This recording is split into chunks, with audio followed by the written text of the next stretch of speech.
Hi everyone, my name is John Hanks. I'm VP of Sales over here at Clozd. This is Vom Lehn. She's an account executive at Clozd. We have a bit of a unique session for you today, probably different than anything you've viewed so far.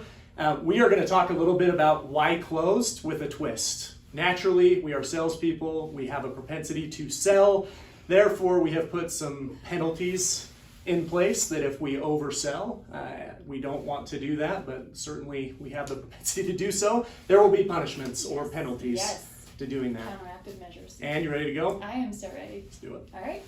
So today we're going to talk about what is win-loss analysis, what's the ROI of this practice, and also some of the other benefits we've seen and specific outcomes from both our clients and ourselves.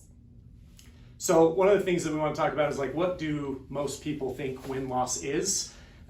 Win-loss is a really interesting space. There's lots of different areas that you could think, but in my experience so far, I was a sales leader at another company that actually used a win-loss provider, not naming who. So what I feel like most people think win-loss is sales reps inputting through a drop-down or a pick list within the CRM as to picking the reasons as to why they win and lose. Most organizations do something with that. Others, like as a sales rep, like I haven't seen a lot of value from picking that, and so oftentimes it's like straight line through or whatever it is, but that's what I feel like a lot of people that we talk to think win-loss is just simply sales reps providing that feedback. So, and you talk to a lot of people, what do we define win-loss to be without getting salesy on us? Now that I know you don't trust me. Right. Clozd views win-loss analysis as the systematic practice of analyzing the reasons why you win and lose sales opportunities, with an eye towards improving win rates and building a sustainable competitive advantage. We also go about that through many different ways. We mention oftentimes in our sales meetings different channels of win-loss. So you can either look at the CRM, kind of like John was saying, just look at the numbers. You can talk to your own reps, get their feedback via survey, conversations, or you can go to your buyers and really get the reasons why they chose you or didn't. All right. I can dig it. We're now to the point in the session that will determine whether or not we made the mistake and painted each other's face. I believe you held up a finger once for me. Yes. And I once for you. Yeah. Oh, you did? I did. When? When you did this. Oh. So let's go ahead. I gave it away. Ladies first. Give it to me. I don't know what you're going to do with that. Okay. I'm in a blue mood. Oh.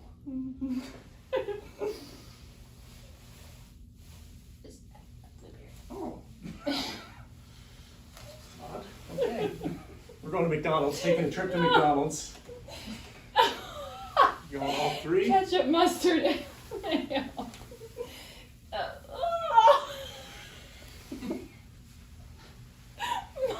I don't know how one moves forward with paint in their eye. Okay, one eye down, one eye. Okay. I mean, a little bit of this might help. All right, and so I've already blown it on sales once. I might just do it again. But the next we want to talk about ROI. I don't know how you're going to pull this off, but next we're going to talk about ROI. I'm going to read one quote. Yes. I apologize for the quote. Do. A formal and rigorous win-loss analysis program enables better segmentation, product strategy, choices, and sales enablement. Those that take more of a comprehensive approach have seen a 15 to 30% increase in revenue and up to 50% improvement in win rates. That's from Gartner. You deserve 2 strokes in your eyes. I thought you were pretty nice to me. We're going to talk about win rates in just a second, but what other aspects of the business can be affected by win rate? By win-loss analysis? Yeah. Yeah. So the beauty of win-loss is that you're tying it always to revenue, the fundamental decisions of whether we buy or not.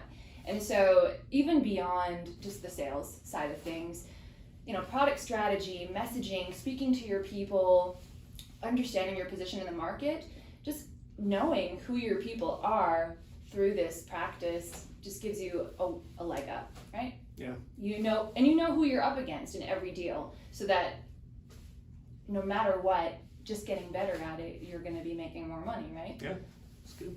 Good thought. So let's talk a little bit about win rate. I think when we talk about ROI, at least when we talk to customers, what people get out of this oftentimes we talk about win rate, and there's two different elements or different ways that you can think about win rate. One would be just the direct win rate. Oftentimes when you've got smaller size deals, a little bit more transactional, it's easier to look at win rate, what the percentage is, how that goes up or down. Win-loss doesn't have it's not the only thing that affects win rate. Obviously, other organizations are working on bigger parts of win rate, but that's certainly one thing we look at when we talk about ROI. The other thing would be like companies with really large size deals can just think of it as like, hey, if I can go win one more deal, two more deals as a result of doing win-loss, that would certainly be worth the ROI there. So we see quite a bit of that. How do we do? You see quite a bit of that? How do you see? Just bring it. You pay back. I'm not even gonna put my finger up one more time. Okay. Wait, close your mouth. I just don't have enough paint. Seriously? All right. Let's finish this bad boy real quick because I think people are. All right. So, lastly, you talk with a ton of customers. Like, what? Give us like a story, a case study, something like that that's helped a customer by way of like maybe more of a marketing role, something like that. So I can think of one client who's actually speaking at Win-Loss Week, so tune in.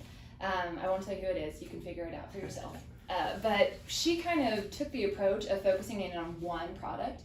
Now this is a company that has multiple different lines of business. She just wanted to figure out product market fit for each product. So she deployed closed interviews to know exactly why they win and lose product by product. She started with that, and she really found out who's buying, why they are buying, who they're up against, and just what they're looking for. And from there was able to nail that and do that, rinse and repeat, until she got to a point where she could go to her executives and say, hey, here's what our company is. This is who we appeal to, this is how we can position ourselves better, and this is who we're losing to. That's cool. I value your concentration while looking at this. But so one other thing that I would add to that, coming from a sales leadership role, from a sales role as a whole, like how does this help salespeople? One of the ways I was a user of said platform previous, and one of the things that I went to frequently was the competitors, like understanding what the competition is doing. One of the bigger things for us is when we know we're up against a certain competitor, to be able to go look, hey, these are the last 5 deals that we lost to this competitor. Why did we lose? What were the main reasons? And then we can go build a sales plan based on that. So we saw a significant increase in win rate alone against certain competition that really brought us, more revenue in the long run. So that was helpful. Cool. One last go. I think it's time. That's a lot of paint. Oh my gosh. Clean Plate Club.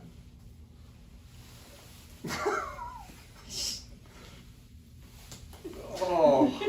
All right, I'm going to give you one last go. I feel bad about it. The other eye? Let's just, no, I don't want to get it in your eye. I'm going to just give you a stamp Oh. on your forehead. Hey, thanks so much for joining us. This may have been a little bit ridiculous. We want to make it a little bit fun. Hopefully not too salesy for you, but there's really good reason as to why, in general, you should be doing win-loss and some ROI that can come from it. So, Anne, sorry.